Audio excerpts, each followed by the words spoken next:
Ngayon dayon og deserve ko ni. Unya pagkahurot sa kwarta nang hinuktok. Deserve po ni mo na.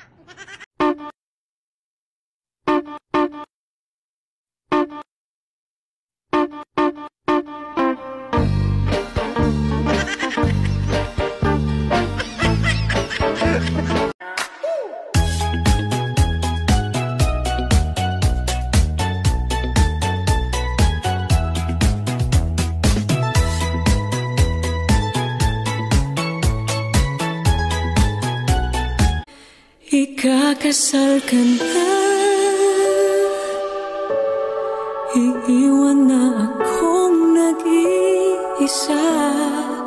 Dati Pag-subscribe na din mo ha mga guys.